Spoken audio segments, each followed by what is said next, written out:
जय हिंद दोस्तों, रक्षित खन्ना के इस चैनल में आपका स्वागत है। दोस्तों, आज के इस वीडियो में मैं आपको कुछ इंपॉर्टेंट इंफॉर्मेशन दूंगा और कुछ वेलफेयर से रिलेटेड कुछ लेटर भी समझाऊंगा। दोस्तों, सबसे पहले एक पेंशनर है जो बैंक के थ्रू अपनी पेंशन ले रहे हैं, यानी इनका स्पर्श पे माइग्रेशन नहीं हुआ है। ये लिखते हैं कि मैं बैंक देने अपना लाइफ सर्टिफिकेट गया, लेकिन बैंक ने मुझे मना कर दिया कि हम आपका लाइफ सर्टिफिकेट नहीं लेंगे। दोस्तों, जब आपका माइग्रेशन ही नहीं हुआ स्पर्श पे, तो बैंक ही तो लेगा आपका लाइफ सर्टिफिकेट, और कौन लेगा। लेकिन दोस्तों, अगर बैंक आपको ये मना कर रहा है तो सीधा आप कंप्लेन करेंगे। और कहां करेंगे? रीजनल सेंटर में, एसबीआई के। वहां पे उन्हें बोलिए कि ये ब्रांच मेरा लाइफ सर्टिफिकेट नहीं ले रहा है। और दोस्तों, पिछले साल भी तो इन्होंने लाइफ सर्टिफिकेट बैंक में ही दिया होगा अगर इनका स्पर्श पे माइग्रेशन नहीं हुआ है। दोस्तों, स्पर्श के थ्रू तो पता लगता है कि आप अपना लाइफ सर्टिफिकेट डीएलसी या फिर मैनुअल लाइफ सर्टिफिकेट सबमिट कर सकते हैं स्पर्श पे। लेकिन अगर आप बैंक से अपनी पेंशन ले रहे हैं तो फिर आपको बैंक में ही लाइफ सर्टिफिकेट सबमिट करना है, वहां जाकर। लेकिन अगर बैंक आपको मना कर रहा है तो सबसे बड़ी दिक्कत की बात है, आप उसकी कंप्लेन करिए। और दोस्तों, मैं इन्हें बोलूंगा कि अगर इनकी एज 80 से नीचे है, कम है, तो फिर ये 1 नवंबर को अपना लाइफ सर्टिफिकेट देंगे बैंक में। आप पहले मत जाइए। मुझे लग रहा है ये शायद ये पहले चले गए। इनकी एज 80 से कम थी और ये अक्टूबर में ही देने चले गए बैंक में। दोस्तों, बैंक तो फिर मना करेगा ही। यानी जब आपका टाइम है देने का तभी आप दीजिए, उससे पहले मत दीजिए। ऐसे दोस्तों, हमारे डिपार्टमेंट में भी बहुत से पेंशनर आए थे लाइफ सर्टिफिकेट देने, जिनकी एज 80 से कम है। तो हमने मना कर दिया, हमने बोला आप नवंबर में आइए, तब हम आपका लाइफ सर्टिफिकेट लेंगे। तो मुझे लगता है कि इनकी एज 80 से कम है और ये लाइफ सर्टिफिकेट अक्टूबर में देने चले गए। बल्कि मैंने बोलूंगा कि आप नवंबर में सबमिट करिए। अक्टूबर में उन पेंशनर को सबमिट करना है जिनकी एज 80 या फिर 80 से ऊपर है। चलते हैं दोस्तों अगली इंफॉर्मेशन की तरफ।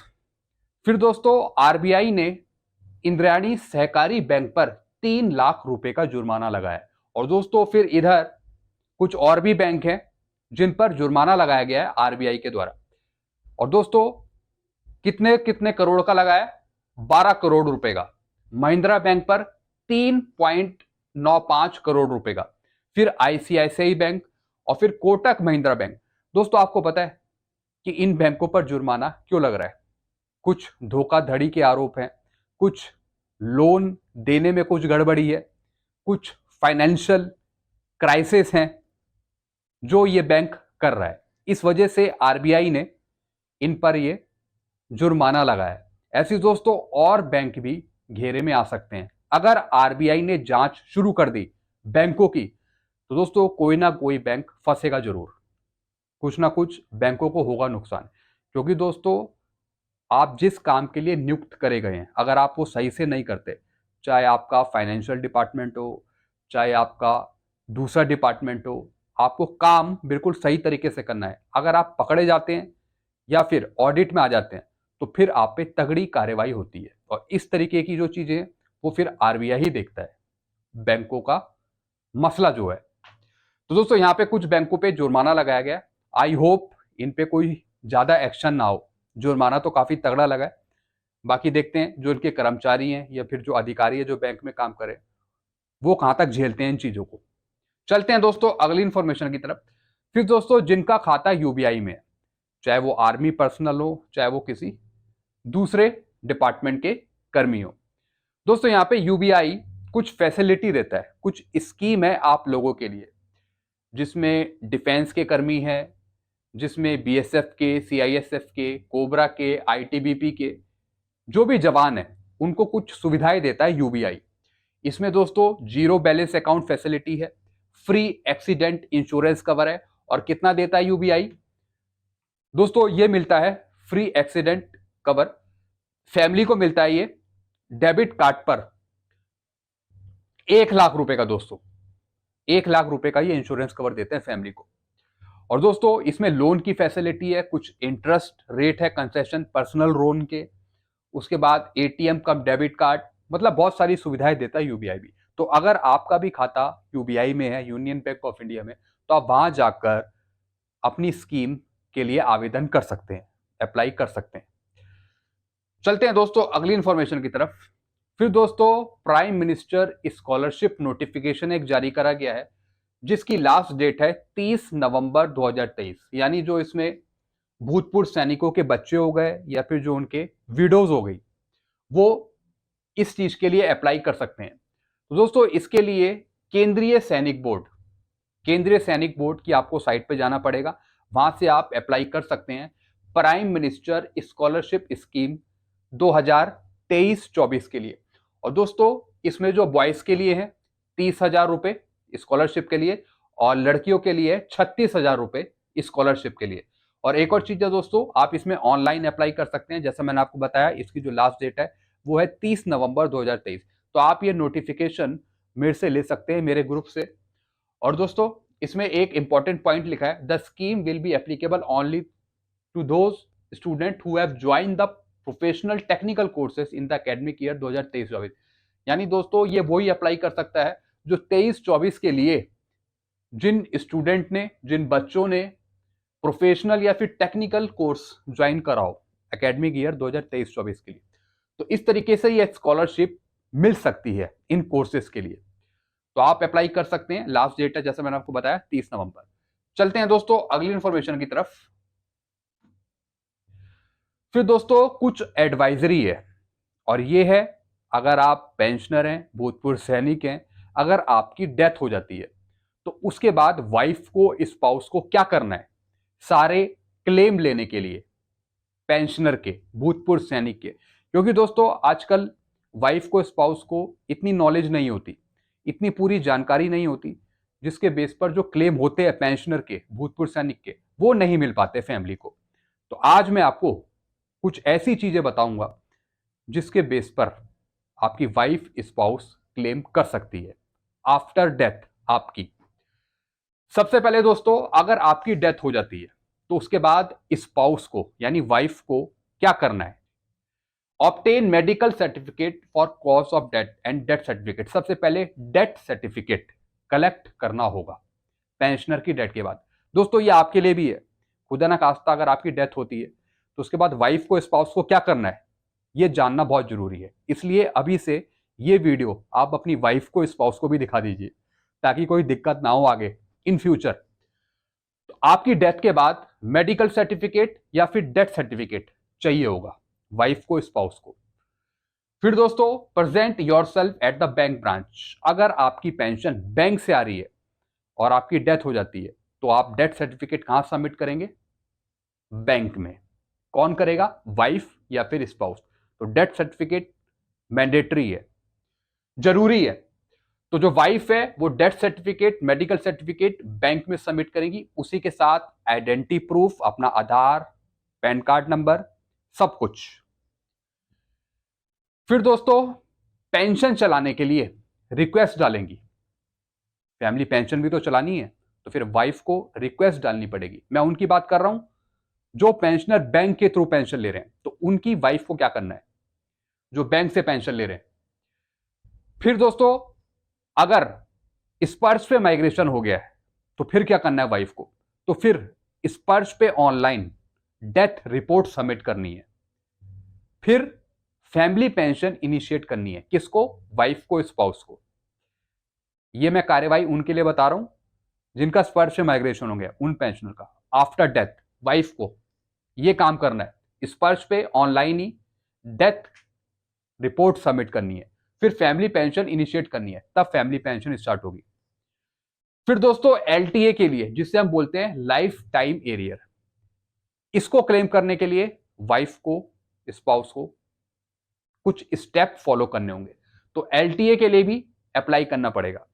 तो दोस्तों आपने देखा होगा कि जब आप स्पर्श की प्रोफाइल ओपन करते हैं तो उसमें एलटीए का एक कॉलम आता है लाइफ टाइम एरियर का, तो उसमें आप नॉमिनी करेंगे वाइफ को, स्पाउस को, तब ये लाइफ टाइम एरियर मिल जाता है वाइफ को, स्पाउस को। फिर दोस्तों info record office, MP5 and PCDF, उसके बाद इंफॉर्मेशन आप रिकॉर्ड को दीजिए, PCDA को दीजिए कि आपके हस्बैंड की डेथ हो चुकी है, यानी डेथ सर्टिफिकेट आप दे सकते हैं रिकॉर्ड की नॉलेज में भी, PCDA की नॉलेज में भी, स्पर्श की नॉलेज में भी, एक रिकॉर्ड के लिए। फिर दोस्तों apply for extended insurance cover with AGIF। फिर एक्सटेंडेड इंश्योरेंस कवर AGIF का पैसा भी वाइफ को स्पाउस को मिलता है। अगर पेंशनर की डेथ होती है उसे हम बोलते हैं AGIF। तो इसके बारे में कईयों को पता ही नहीं रहता कि आफ्टर डेथ इसका भी पैसा मिलता है। तो इसके लिए आप डायरेक्ट कांटेक्ट करेंगे AGIF डिपार्टमेंट से, वहां के ऑफिस से। तो इसका भी क्लेम मिलता है AGIF इंश्योरेंस का। Apply for demise grant with the concern station headquarter JCOR। और दोस्तों जब पेंशनर की डेथ हो गई तो उसके बाद कुछ कंसर्न स्टेशन है, जैसे स्टेशन हेडक्वार्टर JCOR के लिए और ADLRS with dependent CSD all ranks के लिए। तो इनकी नॉलेज में भी डालना जरूरी होता है।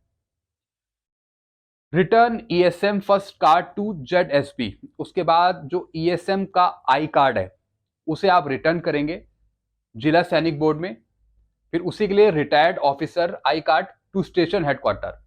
और अगर कोई ऑफिसर्स की डेथ होती है तो उनका जो आई कार्ड है वो स्टेशन हेडक्वार्टर जाएगा। फिर अप्लाई विद जिला सैनिक बोर्ड। उसके लिए जिला सैनिक बोर्ड से फिर आप दोबारा अप्लाई करेंगे अपने कार्ड के लिए। किसके लिए? स्पाउस के लिए। जो वाइफ है अपने कार्ड के लिए अप्लाई करेगी जिला सैनिक बोर्ड से।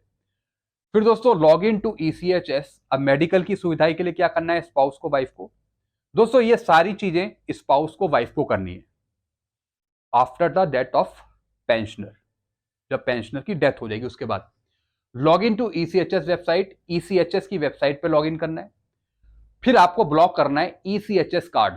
जो आपका ECHS कार्ड है उसको ब्लॉक करना है पेंशनर के by uploading the death certificate. और वहां पे फिर पेंशनर का डेथ सर्टिफिकेट अपलोड करना है। दोस्तों ये सारे काम वाइफ को स्पाउस को करने हैं। तो कार्ड ब्लॉक कर देना है ECHS की साइट पे जाके और वहीं पर फिर आप अपलोड करेंगे पेंशनर का death certificate. Apply for primary membership of CSD। उसके बाद CSD के लिए प्राइमरी बेनिफिशियरी बनने के लिए आपको अप्लाई करना पड़ेगा कि आप फर्स्ट होल्डर हैं CSD कार्ड के। तो उसके लिए भी आप अप्लाई करेंगे CSD के लिए। Write to insurance companies for relevant claim. बाकी आप इंश्योरेंस कंपनी से कांटेक्ट कर पाएंगे अगर कुछ क्लेम पेंडिंग में है, कुछ पैसा लेना बाकी रह गया है इंश्योरेंस वगैरह का, तो आप सीधा इंश्योरेंस कंपनी से बात करेंगे। Process transfer for all asset and property. कुछ अगर पैसा वगैरह कुछ रह गया हो, प्रॉपर्टी वगैरह कुछ रह गया हो, तो उसके लिए भी दोस्तों आप बात कर सकते हैं, उसका प्रोसेस कर सकते हैं। डिस्पोजल ऑफ NSP वीपन और एनी अदर आर्म। अगर दोस्तों पेंशनर का कोई वीपन, कुछ भी हथियार वगैरह कुछ भी रह गया हो या कुछ आम चीजें रह गई हो तो उसको डिस्पोज करने के लिए भी आप एप्लीकेशन दे सकते हैं। कौन करेगी ये? वाइफ या spouse. Clear outstanding dues on credit card और एनी लोन अकाउंट। अगर कुछ लोन वगैरह चल रहा हो पेंशनर का या कुछ और बकाया चल रहा हो तो वो भी आप क्लियर करेंगे। वो आपकी मर्जी है कि आप फैमिली पेंशन में उससे कटवाना चाहेंगे या फिर आप उसे बंद करना चाहेंगे। तो ये भी आपको याद करने की जरूरत है कि पेंशनर के नाम पे कोई लोन तो नहीं चल रहा पहले, वो भी आप क्लियर कर सकते हैं। Claim for any insurance scheme attach to FD bank balance और any other scheme as per the term and condition.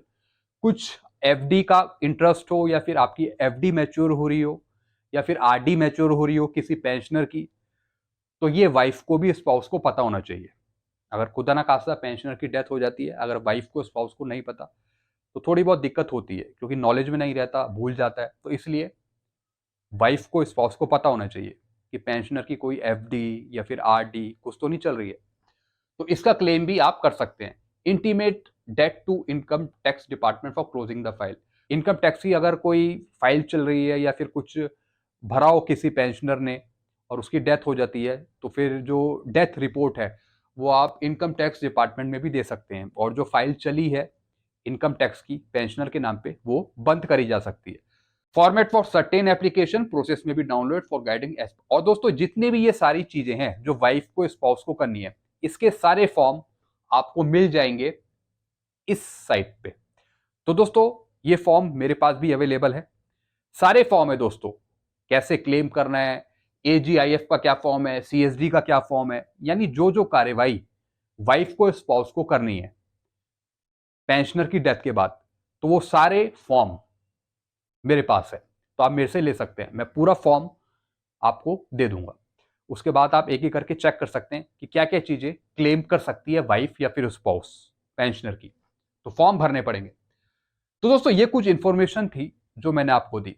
एक और चीज दोस्तों मैं आपको समझाऊंगा, जो बोनस है सर्विंग पर्सनल का दोस्तों वो नवंबर में इशू होगा। नवंबर में जो है वो आपको 6,908 रुपए का बोनस फाइनेंशियल ईयर 22-23 के लिए, यानी 1 अप्रैल 2022 से 31 मार्च 2023 तक जो भी पेंशनर आया है पेंशन, उसका जो बोनस है दिवाली बोनस 6,908 रुपए, वो नवंबर में क्रेडिट होंगे। तो दोस्तों नवंबर का आप इंतजार करिए, नवंबर में आपको दिवाली बोनस के तौर पे एक तोहफा मिलेगा 6,908 का। तो आप वेट करिए, तो दोस्तों वो आपको मिलेगा। तो आप चेक करिएगा कि आपको कब मिलता है। तो दोस्तों ये सारी इंफॉर्मेशन थी जो मैंने आपको समझाई। आई होप सारी चीजें आप समझ गए होंगे। वीडियो आपको अच्छा लगता है वीडियो को लाइक करो, इस चैनल को सब्सक्राइब कर सकते हैं। वीडियो थोड़ा बड़ा हो गया, इसके लिए माफी चाहता हूं, लेकिन सारी चीजें समझाने के लिए बताने के लिए मुझे ऐसा करना पड़ा। तब तक के लिए बने रहिए मेरे चैनल पे। Thank you so much.